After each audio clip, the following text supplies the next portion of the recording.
Palavra da Verdade, com Hernandes Dias Lopes.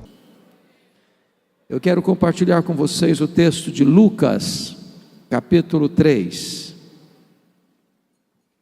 E hoje eu quero falar sobre o precursor do Rei dos Reis. Lucas, capítulo 3, versos de 1 a 20. Acompanhe comigo a leitura. E depois eu te peço para não fechar sua Bíblia. Preciso que você acompanhe com a Bíblia aberta comigo a exposição desta passagem. No 15º ano do reinado de Tibério César, sendo Pôncio Pilatos governador da Judeia, Herodes tetrarca da Galileia, seu irmão Filipe tetrarca da região da Itureia e Traconites, e Lisânias tetrarca de Abilene, sendo os sumos sacerdotes Anás e Caifás, veio a palavra de Deus a João, filho de Zacarias, no deserto.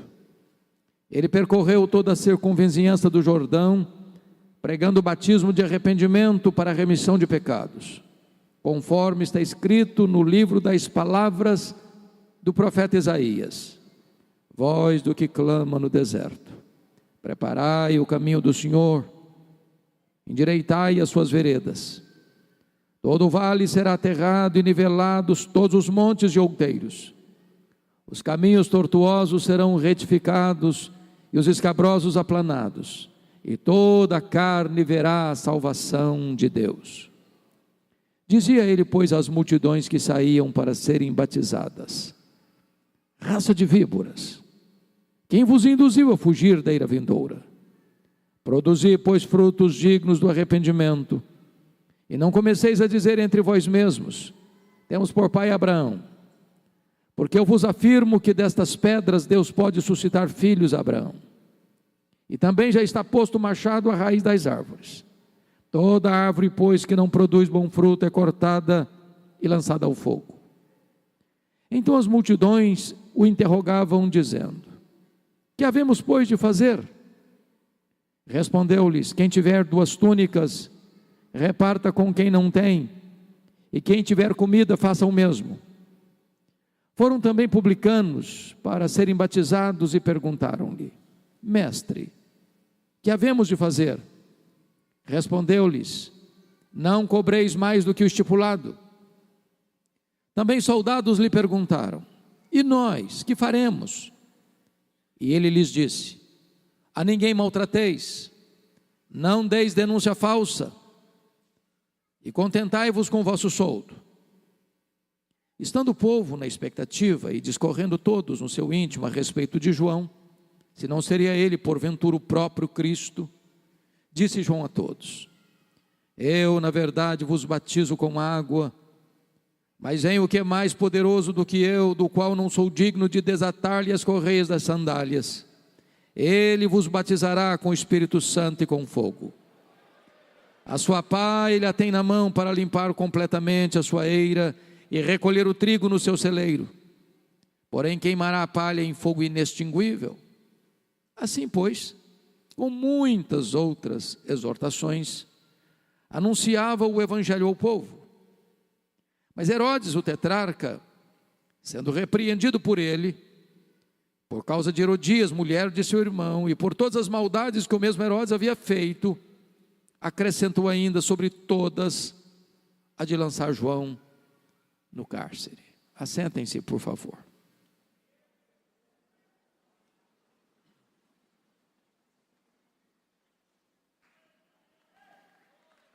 Irmãos queridos, João Batista é uma das figuras mais emblemáticas da Bíblia.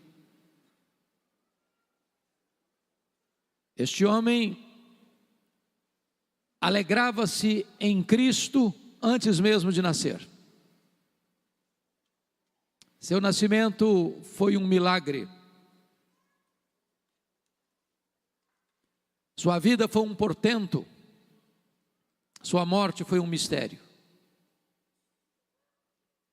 Este homem abre o Novo Testamento e encerra o Antigo Testamento. Este homem recebe de Jesus o mais elevado elogio que um homem pode receber. Jesus disse: dentre os nascidos de mulher, ninguém é maior do que João. Ele é o precursor do Rei dos Reis. Ele veio preparar o caminho do Messias. E o propósito de Lucas, que era historiador e médico, é apresentar-nos o cenário político e religioso do mundo em que João Batista dá início ao seu ministério. E Lucas adota um método para fazer isso. Ele parte do geral para o particular. Ele parte do Império Romano para a província de Israel. E então peço que você observe comigo o verso 1, quando está escrito: no 15º ano do reinado de Tibério César. Tibério César governou o Império Romano do ano 14 ao ano 37. Se João Batista começou no 15º ano, eu estou dizendo que João Batista dá início ao seu ministério no 29º ano da era cristã. Como é que estava o império? Como é que era o Império Romano no primeiro século? E nós poderíamos recordar um pouquinho, começando com Júlio César, que é sucedido por César Augusto, que governa do ano 27 a.C. ao ano 14 depois de Cristo. Foi quando Jesus nasceu. Que foi sucedido por Tibério César, que governou do ano 14 ao ano 37, e governou o Império Romano quando João inicia o seu ministério e quando Jesus morre na cruz. Que foi sucedido por Calígula ou Gaio, que governa do ano 37 ao ano 41. Que foi sucedido por Cláudio, que governou do ano 41 ao ano 54, quando houve uma grande fome no mundo e os judeus foram expulsos de Roma. Que foi sucedido por Nero, que governou de 54 a 68, quando Roma foi incendiada e começa um massacre aos cristãos, tempo em que foram martirizados o apóstolo Pedro e o apóstolo Paulo. Que foi substituído e sucedido por Vespasiano, que governa do ano 68 ao ano 81, quando é inaugurado em Roma o Coliseu Romano, o Anfiteatro da Morte, e Jerusalém é tomada, e os judeus foram expulsos para a maior diáspora de todos os tempos, do ano 70 a 14 de maio de 1948, que foi sucedido por Domiciano, que governa do ano 81 ao ano 96, período em que o apóstolo João é deportado para aquela colônia penal, aquela ilha vulcânica do Mar Egeu, a ilha de Patmos, de onde escreve o livro de Apocalipse, que é sucedido por Galba, que começa a reinar em 96, e toma João da ilha de Patmos e o devolve à cidade de Éfeso, onde era pastor. Se vocês olharam esse cenário, o Império Romano é governado por homens truculentos, sanguinários, muitos deles perversos. O que Lucas quer nos apresentar é que o cenário internacional, ou o cenário mundial, ou o cenário do império, quando João dá início ao seu ministério, é um cenário sombrio. Mas como é que está a província? Continua a leitura no verso 1 comigo. Sendo Pôncio Pilatos governador da Judeia, Herodes tetrarca da Galileia, seu irmão Filipe tetrarca da região de Itureia e Traconites, e Lisânias tetrarca de Abilene. Tem algo estranho aqui nesse versículo. Tem alguém estranho no ninho dos filhos de Herodes. Tem um governador romano aqui. Você sabe que tetrarca é um governo de uma quarta parte. E só tem 3 filhos de Herodes aqui. O primeiro nome não é filho de Herodes. Como é que Pôncio Pilatos, que era romano, cai de paraquedas aqui em Israel? E me permita explicar um pouco sobre isso, e tenham paciência comigo nesta análise, porque entendo que isso é fundamental para entendermos o ministério de João Batista. Então me permita recuar um pouco na história para explicar isso. Quando o Velho Testamento encerra o seu registro, lá com Malaquias, nós estamos falando do ano 400 a.C. Quem governava o mundo era o Império Medo-Persa. Este Império Medo-Persa caiu nas mãos de um outro grande império, o Império Grego ou Greco-Macedônio, com Filipe da Macedônia e Alexandre o Grande, que espalha a cultura grega, a cultura helênica para o mundo todo e impõe uma língua universal, o inglês de hoje, o grego da época. Quando Alexandre o Grande morre precocemente, com 33 anos de idade, não tendo sucessor para o trono, o grande império greco-macedônio é repartido entre 4 generais. Israel ficou ora sob o domínio dos egípcios, os Ptolomeus, ora sob o domínio dos sírios, os seleucidas. Nesse período que nós chamamos de interbíblico, foi feita uma tradução do Velho Testamento para o grego, uma versão muito importante chamada de Septuaginta. E no período em que os seleucidas estavam governando, o rei Antíoco IV profana o templo de Jerusalém, sacrificando uma porca no altar. Isso precipita uma guerra, chamada Guerra dos Macabeus. Quando Matatias Macabeus, com seu filho Judas Macabeus, não suportando esta profanação, esta tentativa de aculturar e massificar a igreja dentro de uma cultura secular dos gregos, eles se revoltam e declaram guerra e ganham a guerra. Israel é liberto do poder estrangeiro e a família Asmoneia começa a governar Israel. Porém, no ano 63 a.C., Pompeu conquista Israel para o Império Romano. Israel passa a ser dominado pelo Império Romano. Naquela época, Pompeu nomeia Antípater como rei sobre o território de Israel. Ao morrer, fica mais fácil entender agora, seu filho, chamado de Herodes, que nós chamamos de Herodes o Grande, começa a reinar em todo o território de Israel. Esse homem foi um grande empreendedor. Tudo que tem de grande lá em Israel na época, foi ele que fez. Foi ele que ampliou e embelezou o templo de Jerusalém, tornando-o maior e mais belo do que o templo de Salomão. Foi ele quem construiu o porto de Cesareia, abrindo o comércio para o mundo e facilitando as viagens missionárias. Foi ele quem edificou e construiu a fortaleza de Massada, ao lado do Mar Morto, para onde fugiram 3.000 judeus, quando Jerusalém foi destruída no ano 70. Mas esse homem tinha um problema. Ele não suportava a ideia de que alguém pudesse tomar o poder das suas mãos.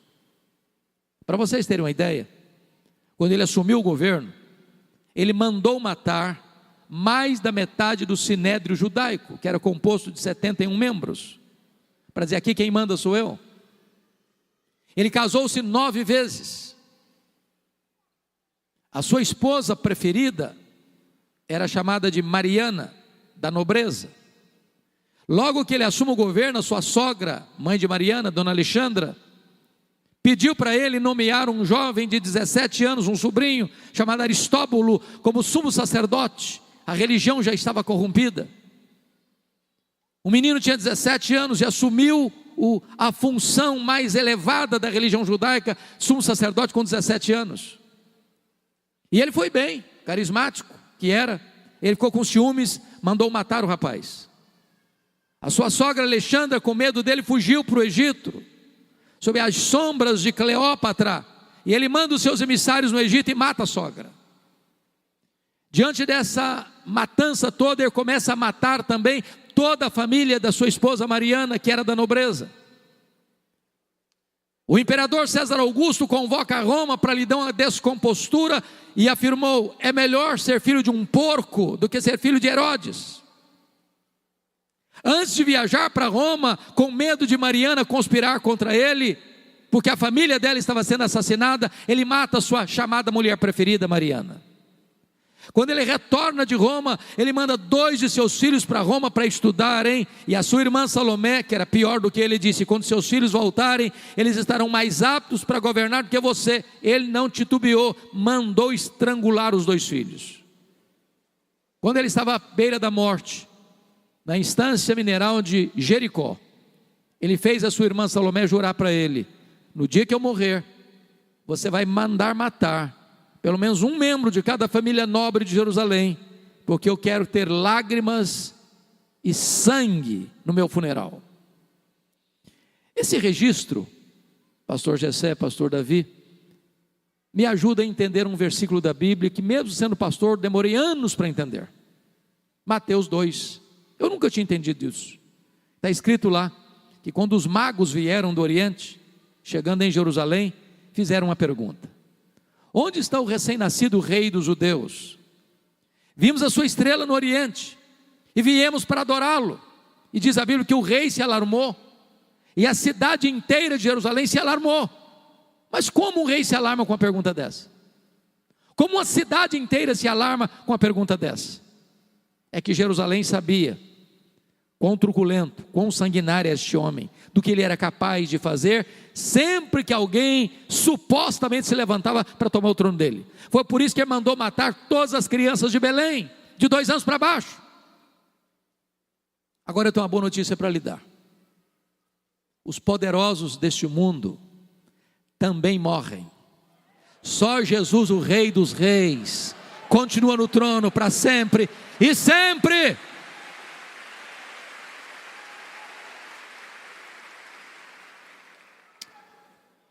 Com a morte dele, meus amados, o território de Israel é dividido em 4 partes, nós chamamos na Bíblia aqui de tetrarquias. O que é curioso é que o primeiro tetrarca não está aqui. Quem é o primeiro tetrarca que não está aqui? Você tem que entender esse versículo primeiro à luz de Mateus 2:22. Porque lá em Mateus 2:22 informa-nos que o filho que assume a tetrarquia da Judeia era Arquelau. E o que aconteceu com Arquelau? Ele era muito mau, pior do que o pai. E quando ele assumiu o governo da tetrarquia da Judeia, os judeus disseram para Roma assim: este homem é muito mau, tira esse homem daqui, tira esse homem daqui, bote aqui um representante romano, bote aqui um governador romano. Se você percebeu, todo o estado de Israel era governado pela família herodiana, por uma família idumeia. Roma não tinha um pé dentro de Jerusalém. Roma então aproveita o ensejo, tira Arquelau do poder e põe dentro de Jerusalém, dentro da tetrarquia da Judeia, um governador romano. É por isso que você encontra aqui, sendo governador, Pôncio Pilatos. Pôncio Pilatos não era o primeiro, já era o 5º. Qual é o propósito de Lucas, meus irmãos, para nos trazer essas informações? É mostrar para nós como é que estava o Império Romano, agora como é que está a província. E eu pergunto: esse time aí é gente boa? Pilatos, Herodes Antipas. Pilatos, diz a Bíblia lá em Lucas 13, que quando os galileus vieram adorar em Jerusalém, ele mandou matar os galileus e misturar o sangue deles com seus sacrifícios. Herodes Antipas foi um camarada que mandou prender João Batista e degolar João Batista e zombou de Jesus no seu julgamento. O que eu quero levantar aqui para vocês é que o cenário político do império era o pior, mas o cenário político da província era pior ainda. Era um cenário cinzento. Mas talvez você pergunte assim: bom, pastor, já que o cenário político é tão complicado, quem sabe o cenário religioso melhore, seja um porto de esperança. Confira comigo o versículo 2.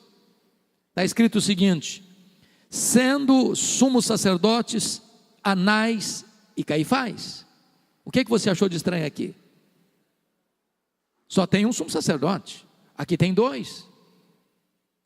A religião já está corrompida. Para vocês terem uma ideia, do ano 28 ao ano 14 depois de Cristo, ocuparam essa função de sumo sacerdote 28 pessoas. Era comprado a peso de ouro esse cargo. O Anás é o sogro, o Caifás é o genro. O Anás já tinha sido deposto, mas porque era muito influente, ele nos bastidores comandava. Em outras palavras, o Anás é o sumo sacerdote de fato, o Caifás é o sumo sacerdote de direito. Tanto é verdade que quando Jesus foi julgado, quem o interrogou não foi Caifás, foi Anás. Mas na hora de dar a canetada para enviá-lo para o julgamento, a Pôncio Pilatos, quem assina é Caifás. Ora, se a política está corrompida, a religião também está. Agora, irmãos, você pergunta, tem esperança numa situação dessa? Você olha para o mundo que está convulsionando diante de uma agenda global anticristã, que tenta destruir os valores judaicos cristãos, que tenta destruir os fundamentos da família, que tenta colocar a sociedade de cócoras diante de uma agenda da ditadura do relativismo. E você pergunta, meu Deus, tem esperança? E eu quero dizer para você que quando o cenário está cinzento, Deus entra na história, Deus vira o placar do jogo, Deus vira a mesa da história, Deus cria um fato novo.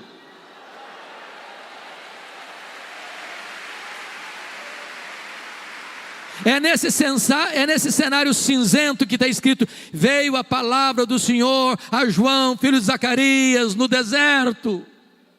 Oh, irmãos, Deus está no trono, as rédeas da história estão em suas mãos. Quem governa a nação brasileira, quem governa o mundo, quem governa a igreja, é o Rei dos Reis, é o Senhor dos Senhores.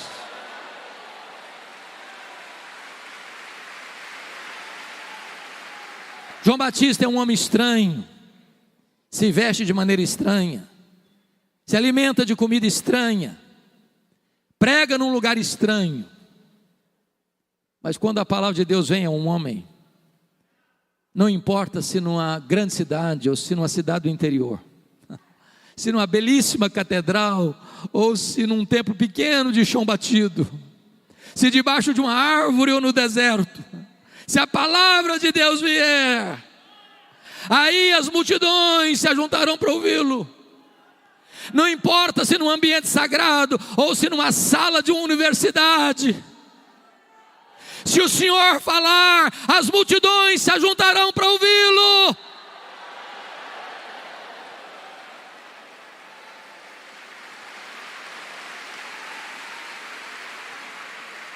Não é o lugar que faz o homem, é o homem quem faz o lugar. Agora, como é que foi o ministério deste homem? Confira comigo o verso 3.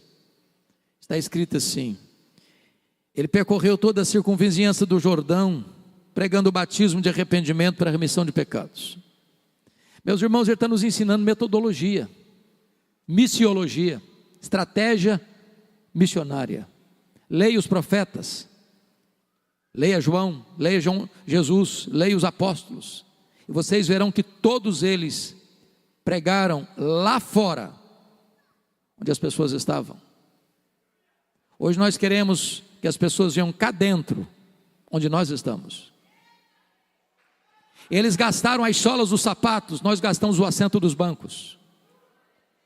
A agenda da igreja sempre foi centrífuga para fora. Hoje nós queremos transformar a agenda da igreja em centrípeta para dentro. Se nós quisermos impactar o mundo, nós temos que ir lá fora onde as pessoas estão. Agora preste atenção comigo, irmãos, porque tem 400 anos que ninguém prega. Nós chamamos isso de silêncio profético. Tem templo, tem música, tem festa, tem sacrifício, mas não tem palavra de Deus. Depois de 400 anos, João Batista se levanta para pregar. Mas o que ele prega? Alguém podia dizer: ô João, esse povo não está acostumado com Bíblia não, então pega leve. Prega um sermão mais palatável, mais politicamente correto. Porque se você pegar muito firme, esse povo não está acostumado, não vai dar certo. Mas sabe o que ele pregou? Batismo de arrependimento para a remissão de pecados. Ele está dizendo: ou vocês mudam de vida, ou vocês têm um novo coração, uma nova mente, uma nova vida, ou vocês não terão perdão. A salvação é uma transformação do caráter, da vida, do coração, da mente, da família, que impacta a sociedade. João Batista não é um profeta da conveniência, Ele é um arauto do Rei dos Reis. Ele não é um alfaiate do efêmero, ele é um escultor do eterno. Agora notem vocês, meus amados, que João Batista nos é apresentado, no verso 4, como engenheiro de trânsito do reino de Deus. Vejam comigo: preparai o caminho do Senhor, endireitai as suas veredas. Qual é o pano de fundo desta informação? Os grandes impérios do passado, quando a comitiva real ia visitar uma província longínqua, não tendo estradas adequadas, mandava os seus engenheiros abrindo estradas.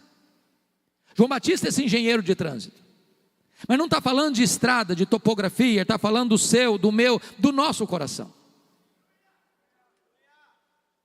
Na verdade, meus irmãos, eu entendo que avivamento é exatamente preparar o caminho do Senhor para que Ele se manifeste. Pastor Gessé, eu tive a bênção de visitar a missão Quaces-Abanto em 1991, na África do Sul. Ali aconteceu um dos maiores avivamentos do século passado, em 1966. Lá foi construído um templo, mais ou menos desse tamanho aqui, para 15 mil pessoas, numa fazenda, com 3 cultos por dia. Caravanas do mundo inteiro indo lá ver o que estava acontecendo. Ali cegos viram, tetraplégicos andaram. Eu tive a bênção de ouvir o testemunho da regente do coral, que ficou morta 17 horas, e quando estava sendo levado para o cemitério, o Senhor a levantou da morte.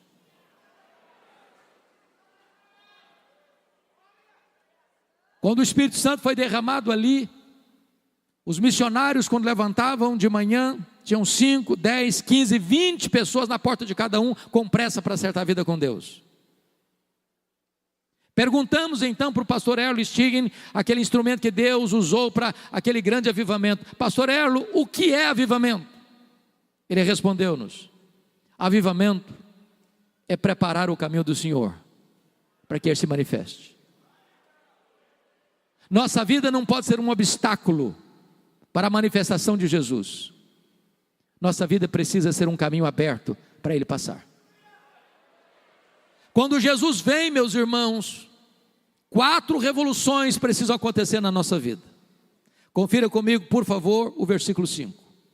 Todo o vale será aterrado, todo o monte outeiro será nivelado, todo o caminho escabroso será retificado, e todo o caminho tortuoso será retificado, e todo o caminho escabroso será aplainado. O que isso significa? Vale é depressão, são as cavernas da alma, são os lugares escuros e sombrios da vida. Enquanto tiver coisas escondidas, enquanto tiver sombras, lúgubres, o Senhor não vai se manifestar. Vale, irmão, fala de separação de 2 montes, de mágoas, de ranços, de iras, de discórdias, de disputas, de divisões. Enquanto tiver mágoa no coração, não resolvida, não tratada, aí o Senhor não se manifesta. Monte fala de quê? De incredulidade.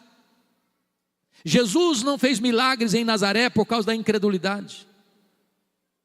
Monte fala de soberba, de arrogância, de altivez de coração. Onde tem soberba, aí o Senhor não se manifesta, porque Ele luta contra o soberbo. Caminho torto fala de hipocrisia, de vida dupla, ser uma coisa aqui, outra ali, outra acolá. Enquanto tiver apenas verniz de religião, apenas aparência de religião, apenas uma caiadura, um cal que mostra beleza por fora, mas podridão por dentro, aí o Senhor não se manifesta. Caminho escabroso é aquilo que está fora do lugar. O que está fora do lugar na sua vida? Sua vida pessoal, sua vida sentimental, seu casamento, seus relacionamentos, sua vida financeira, sua vida devocional. O que é que está fora do lugar? Enquanto essas coisas estiverem fora do lugar, o Espírito Santo não desce, as chuvas não chegam e o Senhor não se manifesta. A minha oração, irmãos, é que aquilo que aconteceu, está acontecendo há 9 dias, lá na Universidade de Asbury, em Kentucky, possa refletir, não só na América, mas reverberar aqui no Brasil. O mundo está indo celeremente para uma agenda perversa, de hostilidade ao cristianismo. Mas prestem atenção, quem tem a agenda da história nas mãos é o Senhor Jesus. Se o Senhor soprar sobre a sua igreja, se o Senhor trouxer o vento do avivamento sobre a sua igreja, se o Senhor rasgar os céus e descer até nós, e inflamar a nossa vida, como um fogo inflama os gravetos e faz ferver as águas, os inimigos de Deus vão temer e saber que o nosso Deus reina e que Ele é todo poderoso.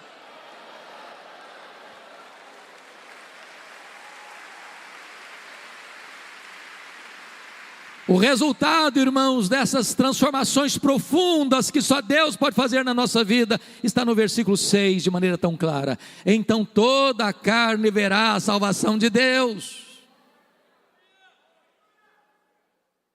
Nós aguardamos esse dia. A pergunta do pastor Gessé tem sido a minha pergunta nesta semana: meu Deus, não te vás sem nos visitar. Onde vai começar, Senhor? Pode ser numa escola, pode ser numa universidade, pode ser num templo, eu não sei. A Bíblia diz que os olhos do Senhor passam por toda a terra, procurando um homem, cujo coração seja totalmente dele. Quiçá aqui, Fortaleza, Canaã. Bom, talvez você pergunte assim: pastor, e quem é que estava lá no deserto, ouvindo João Batista? Confira comigo, versículo 7, fala de multidões. Verso 10, multidões. Verso 12, publicanos. Verso 14, soldados. Por que é importante destacar isso aqui? Pastor Davi, eu tenho estudado recentemente alguns grandes luminares da área de crescimento de igreja. Todos nós estamos interessados nesse assunto. Queremos que a igreja cresça.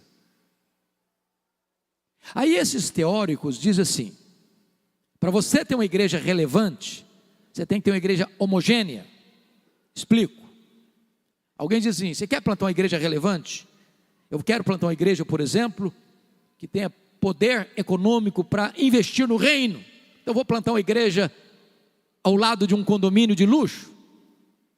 Outros dizem: não, eu quero plantar uma igreja para alcançar a elite intelectual da cidade. Eu quero gente que tenha capacidade de ser formadora de opinião. Então eu vou plantar uma igreja do lado de um grande centro universitário. Quero os professores, os acadêmicos. Outros dizem: não, eu quero plantar uma igreja no bairro mais pobre da cidade para alcançar as pessoas mais carentes. Eu vou fazer opção pelos pobres. Só que quando eu olho para a Bíblia eu não vejo nada disso. Nada disso. Irmãos queridos, a igreja de Deus é o único lugar do mundo em que o homem mais rico da cidade se assenta do lado do homem mais pobre da cidade, e eles são absolutamente iguais.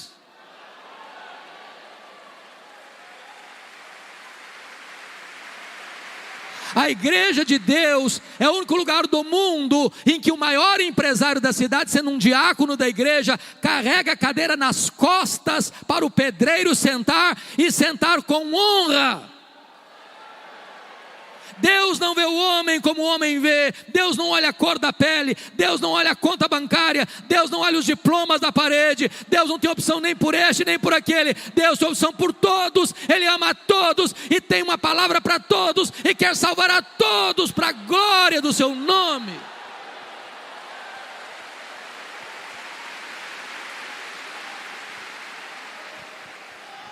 Mas você me pergunta ainda: pastor, o que esse texto vai nos ensinar sobre a pregação de João Batista? Que tipo de mensagem era essa? Eu quero destacar alguns aspectos da ênfase da mensagem de João. Primeiro, João alerta sobre o perigo mortal da hipocrisia. Olha comigo o verso 7. Dizia ele, pois, às multidões que saíam para serem batizadas: raça de víboras! Meus irmãos, eu fico escandalizado, chocado com João Batista. Tem 4 anos que ninguém prega. Aí João se levanta para pregar o primeiro sermão e chama o auditório dele de raça de víboras. Que insensibilidade, que falta de polidez.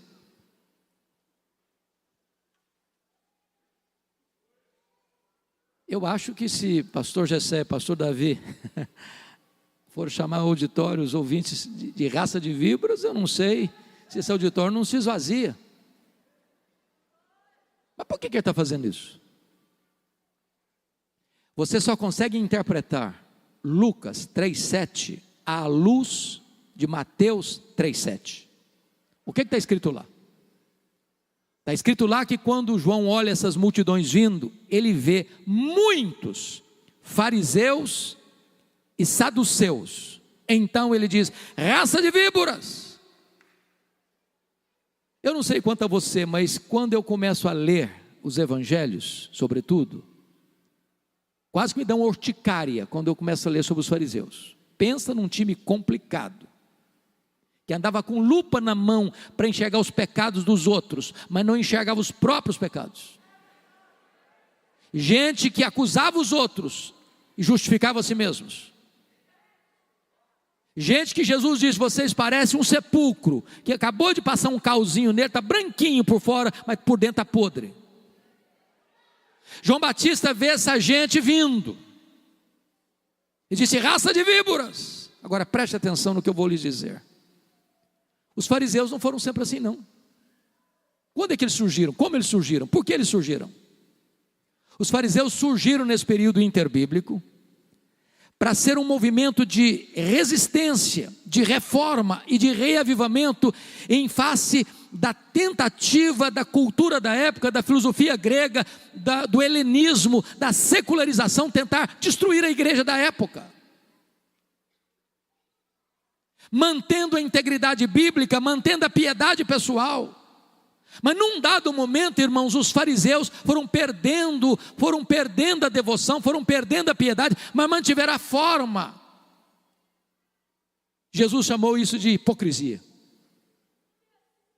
Mas tinha também ali muitos saduceus. Quem eram os saduceus? Também um grupo de reforma e reavivamento que surgiu nesse período interbíblico para resistir à secularização da igreja da época, que era o helenismo, a cultura grega. Eles eram da elite intelectual ou financeira, e eles sucumbiram rapidamente à cultura grega.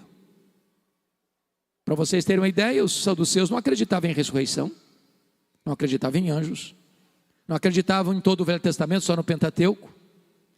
Os saduceus tornaram-se colaboracionistas de Roma.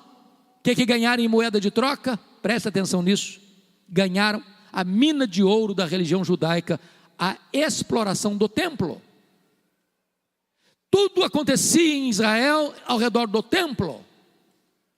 Nas festas, multidões rumavam para Jerusalém, só que os adoradores que vinham dos mais diversos países não podiam comprar nenhum sacrifício com moeda estrangeira, e não podiam fazer a troca da moeda fora do templo, tinha que fazer a troca lá dentro do templo com os cambistas, que cobravam taxas escorchantes, abusivas, para embolsar a grana. Nenhum adorador podia trazer de casa uma ovelha, um cordeiro, ou uma pomba, uma rola para sacrificar. Tinha que comprar lá na praça do templo. A praça do templo tinha mesas de cambistas, currais de ovelhas, gaiolas de pombas e rolas, e aquilo era um comércio.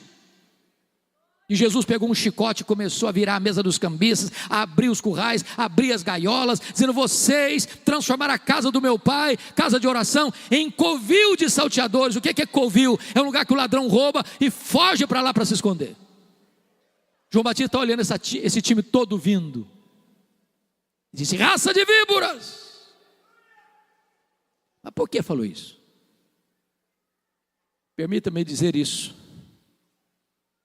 A hipocrisia é pior do que o veneno das víboras, porque o veneno da víbora foi Deus quem colocou, mas a hipocrisia é o diabo quem coloca.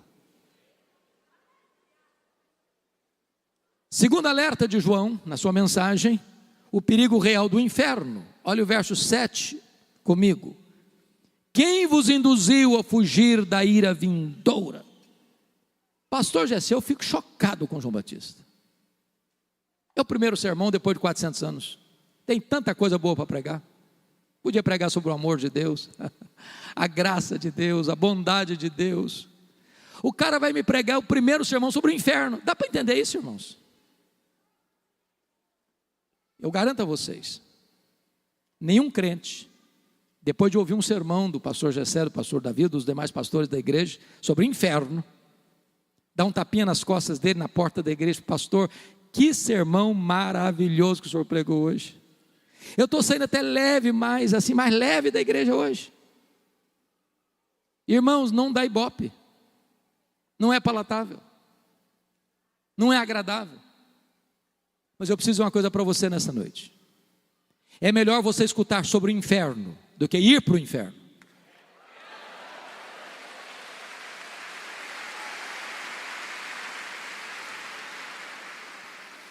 A terceira ênfase de João Batista na sua mensagem, irmãos, é o perigo do falso arrependimento.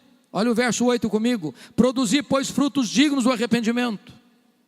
Por que é importante enfatizar isso aqui? Está surgindo no Brasil uma falsa e perigosíssima teologia chamada de supergraça ou hipergraça. É a teologia que diz que Deus justifica o pecado e não o pecador. Sabe o que significa isso? Ele diz assim: venha como você está e permaneça como você quiser. Deus te ama, Deus é bom. Seus pecados não atrapalham não. Pode continuar do jeito que você quiser. Deus te entende. Agora somos uma igreja inclusiva. Vale tudo aqui. Vale tudo. Mas essa graça que justifica o pecado e não o pecador não é graça, é desgraça. Porque ela leva para o inferno. Entenda isso, o evangelho é o poder de Deus para a salvação de todo o que crê. O evangelho transforma a mente, o evangelho transforma o coração, o evangelho transforma a vida, o evangelho transforma o casamento, o evangelho transforma a família, o evangelho transforma a sociedade, o evangelho transforma.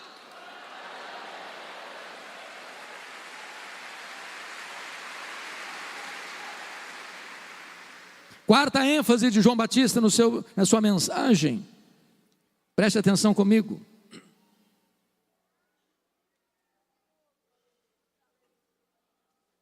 Ele alerta sobre o perigo da falsa confiança religiosa. Olha o verso 8.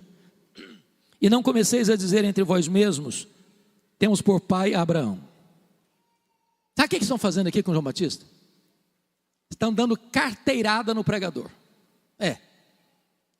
Estão dizendo assim, ô pregador, ô João Batista, vê se enxerga, cara. Você sabe com quem você está falando? Nós temos pedigree.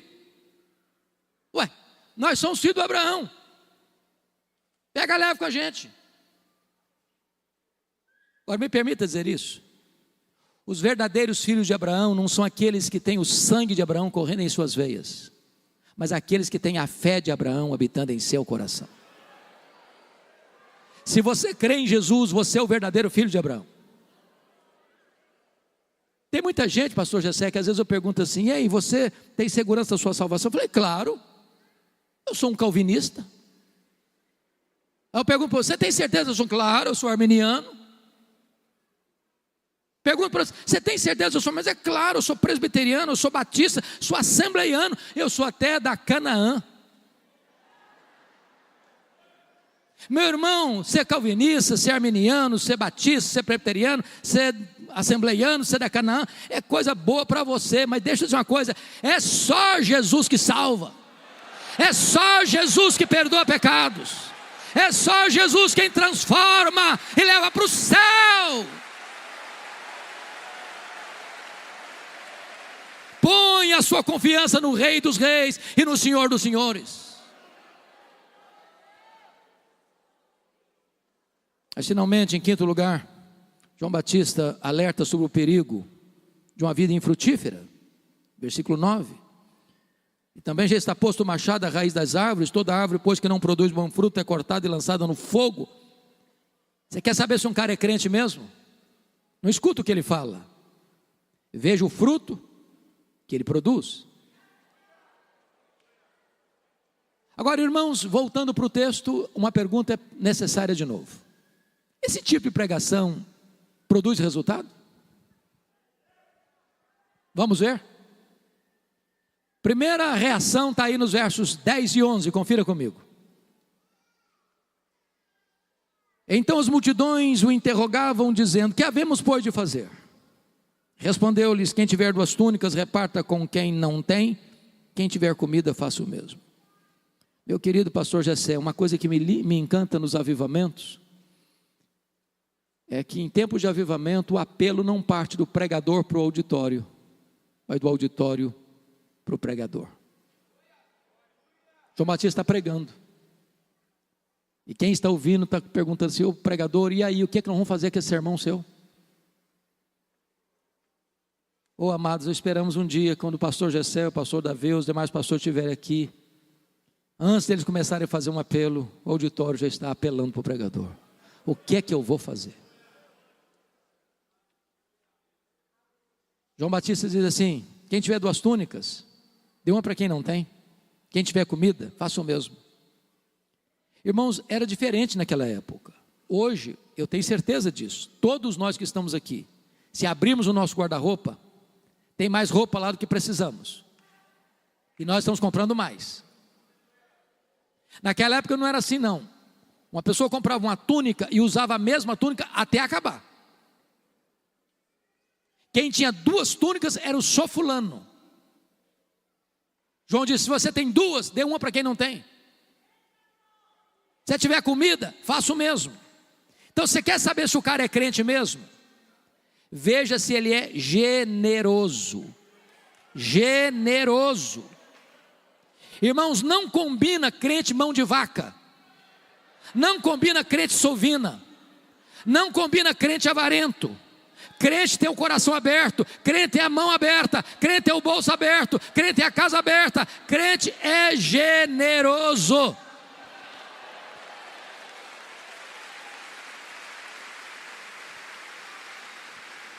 Agora preste atenção, generosidade não é arrependimento. Ninguém vai para o céu porque dá roupa e comida para as pessoas. Generosidade é a evidência do verdadeiro arrependimento e não um substituto ao arrependimento. Tem muita gente que dá comida, dá roupa e não vai para o céu, a não ser que se arrependa e crê em Jesus. Quem leva você aos pobres e necessitados é o amor de Deus, é Jesus Cristo. Mas vamos ao segundo resultado. Confira aí comigo os versos 12 e 13. Está escrito o seguinte: foram também publicanos para serem batizados e perguntaram-lhe: mestre, que havemos de fazer? Respondeu-lhes: não cobreis mais do que o estipulado. Agora eu estou falando de Receita Federal, estou falando do leão. Eu quero dizer que o leão está de olho em você, sabe mais da sua vida do que você mesmo. O que está acontecendo aqui? Roma não tinha na época a mesma estrutura que temos hoje de controle para arrecadar tributos e impostos. O que Roma fazia? Roma fazia uma concessão para alguém recolher impostos numa determinada região, com o compromisso de repassar aos cofres de Roma um valor devido. Mas esse publicano ou cobrador de imposto podia cobrar muito mais e embolsar o resto da grana. É por isso que os publicanos eram o tipo de gente mais odiada em Israel, porque exploravam as pessoas com taxas, impostos e tributos abusivos para se enriquecerem. Esse time está lá escutando João Batista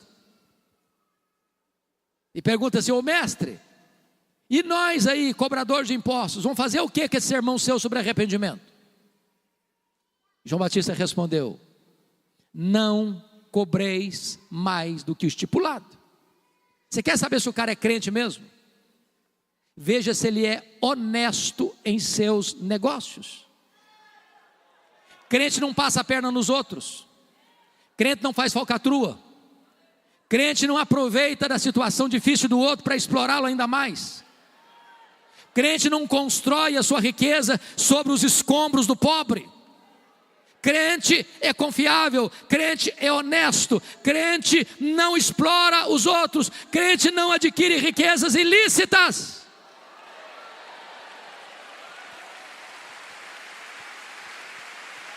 Meus irmãos, a igreja evangélica brasileira precisa de um choque ético.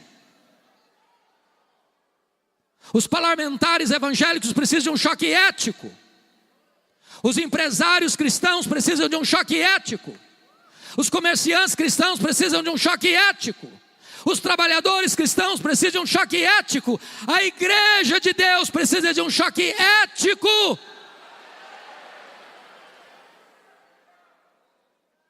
Mas vamos ver a terceira reação. Confira comigo o versículo 14.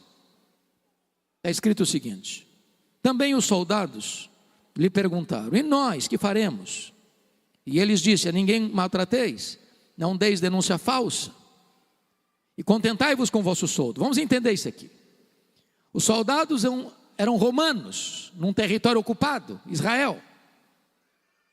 E você sabe que sempre que alguém está investido de autoridade, no caso aqui com a farda de soldado romano, o perigo de exorbitar, de exceder na sua função, na sua liderança, é muito grande. E acaba, em nome da autoridade que tem, machucando as pessoas, maltratando as pessoas. Quando ele diz não deis denúncia falsa, o que ele está falando? É que os soldados na época estavam mancomunados com os cobradores de impostos para receber propina. Então eu vou ilustrar isso. Chegava, pastor Davi, o cobrador de imposto na casa, vamos chamar de José, porque é o nome mais comum que nós temos. Senhor José, eu vim aqui informar ao senhor que o seu imposto esse ano é tanto. O senhor José tomava um susto. Disse: meu Deus, eu não posso pagar isso tudo. Se eu for pagar esse tanto de imposto, eu vou passar fome com a minha família. Senhor José, é tanto. Não discutia não. Embora. Entrava o soldado. Senhor José, seu imposto esse ano é tanto. Eu não posso pagar isso tudo. Ou senhor José, ou o senhor paga ou eu te denuncio. Ser denunciado por um soldado romano era botar a cabeça a prêmio. Parte dessa grana ia para o bolso de quem? Do soldado. E esse time está lá escutando João Batista. E nós? Ele disse: não deis denúncia falsa. Contentai-vos com o vosso salário, com o vosso soldo. Você quer saber se o cara é crente mesmo? É se ele não faz falcatrua para engordar o salário. Se ele não vende a consciência dele para ganhar mais. Se ele não entra em esquemas, malabarismos para se enriquecer.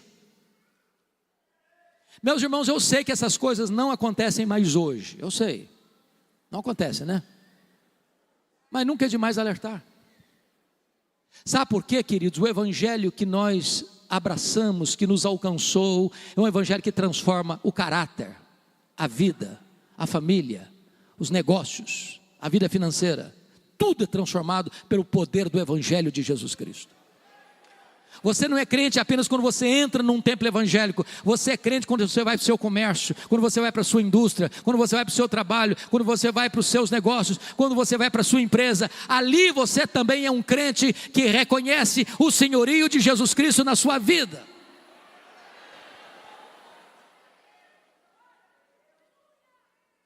Em tempos de avivamento, irmãos, a sociedade é saneada. Me permita só dar um exemplo.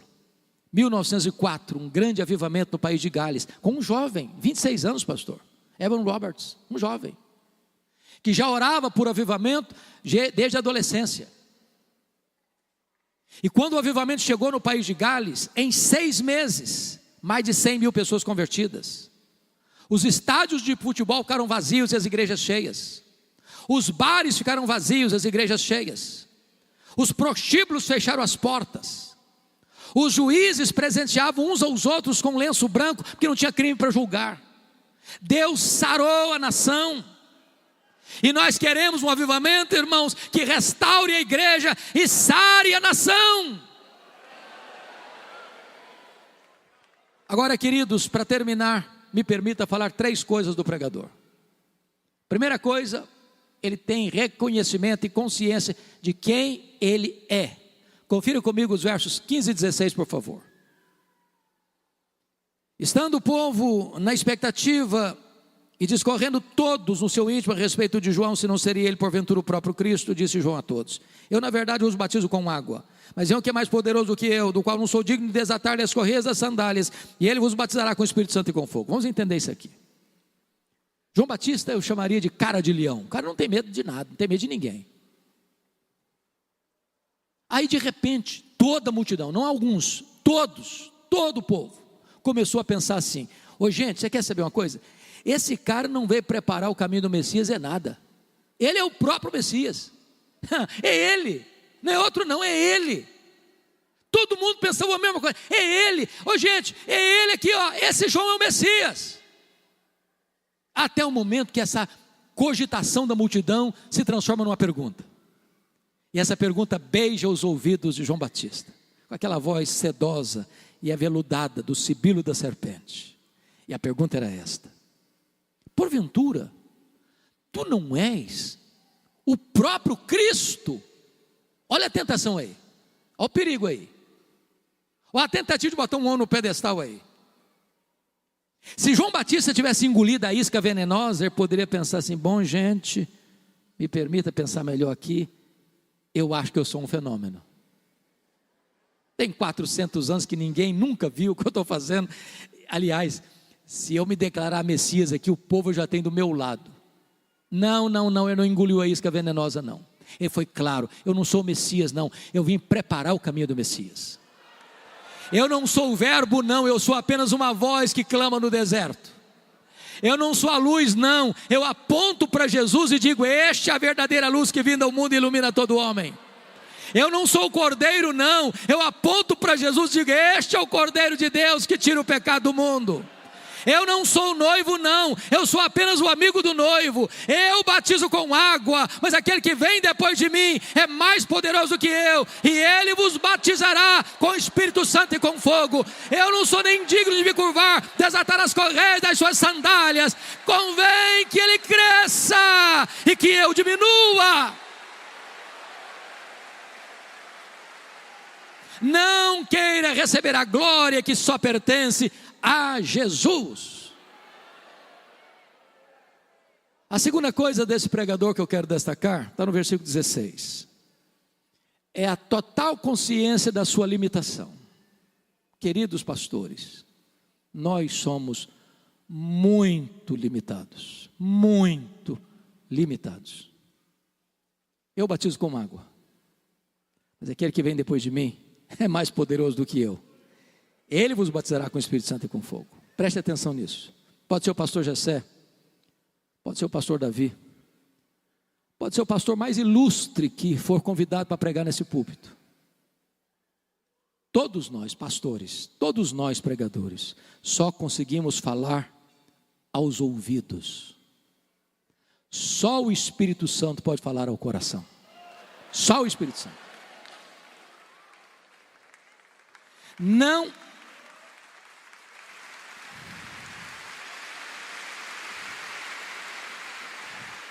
Não importa a maneira que o pastor batiza, se por imersão, se por efusão, se por aspersão, o pastor só consegue lidar com o símbolo, mas ele não tem o poder de aplicar o símbolo no coração das pessoas.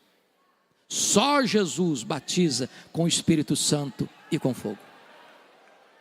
Nós, pastores, podemos usar os elementos da ceia, partir o pão e distribuir o cálice, mas nós não temos o poder de aplicar essas verdades espirituais como meio de graça no coração das pessoas. Só o Espírito Santo pode. Meus irmãos, nós somos limitados. O vaso é de barro para que a excelência do poder seja de Deus, porque dele e por meio dele e para ele são todas as coisas. A ele, portanto, a glória para sempre. Amém.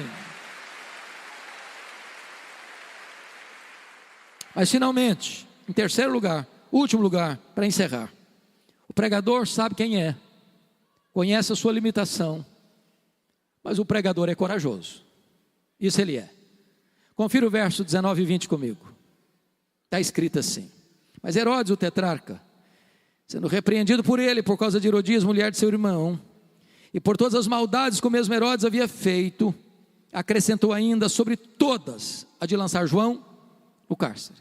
Vamos entender isso aqui. Eu disse para vocês lá atrás que o pai desse Herodes aqui, Herodes o Grande, casou-se 9 vezes, formando uma família que nós chamaríamos hoje de disfuncional. Muitos meio-irmãos. Desses muitos filhos que ele teve nesses 9 casamentos, 4 deles receberam um poder político. Arquelau, que foi deposto, tetrarca da Judéia. Herodes Antipas, tetrarca da Galileia. Filipe, leia-se aqui Filipe II. E Lisânias. Mas ele teve muitos outros filhos. Dentre eles, Filipe I, que morava em Roma. Um dia, o Herodes Antipas, tetrarca da Galileia, vai a Roma e se engraça com a cunhada, mulher do seu irmão Filipe I, chamada Herodias. Vale destacar, pastor Jessé, que Herodias era filha de um outro filho de Herodes o Grande, Aristóbulo. Portanto, o pecado de Herodes Antipas não foi só adultério, foi também incesto. Aí ele chega lá, a Herodias diz assim para ele: se você prometer de divorciar-se da sua mulher, porque ele era casado com a filha do rei Aretas, eu largo o seu irmão Filipe e vou com você embora para Galileia, você é sua mulher. Herodes topou a parada. Agora, num determinado dia, desembarca o Herodes Antipas com Herodias a tiracolo lá na Galileia. O João Batista, que era cara de leão, tinha medo de ninguém, botou o dedo na cara do tetrarca e disse: não te é lícito possuir a mulher do teu irmão. Ele sabia que estava mexendo num vespeiro, num ninho de cobra. Passou a ser odiado por isso. Na verdade, foi preso por isso. Preso aonde? Na masmorra de Maquerós. Sabe onde fica Maquerós? Do lado do Mar Morto, 45 a 50 graus todo dia. O maior pregador, o maior homem dentre os nascidos de mulher está preso por pregar a palavra de Deus. Herodes até gostava de ouvi-lo.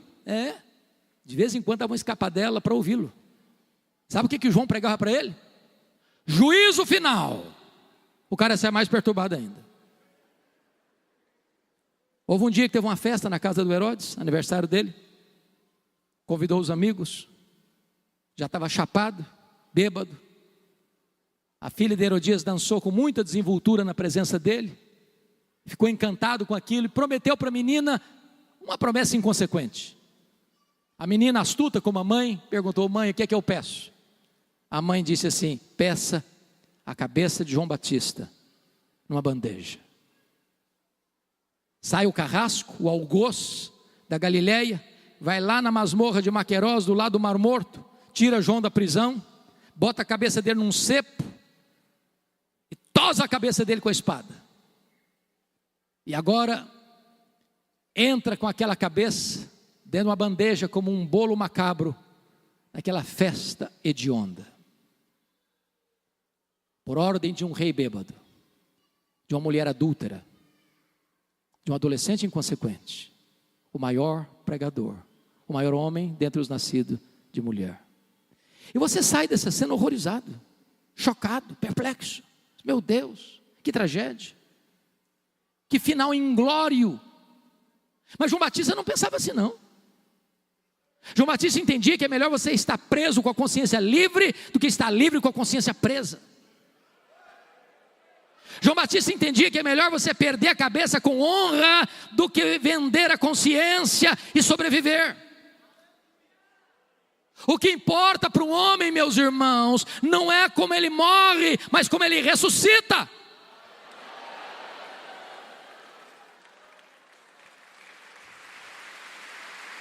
Eu não sei o que vem por aí, eu não sei, só Deus sabe. Mas talvez a igreja vai ter que pagar um preço. Mas eu quero dizer a vocês nesta noite, não importa o que virá, não importa o que venhamos a sofrer por causa do evangelho, os céus indenizarão todo o sofrimento que tivermos por amor a Cristo Jesus.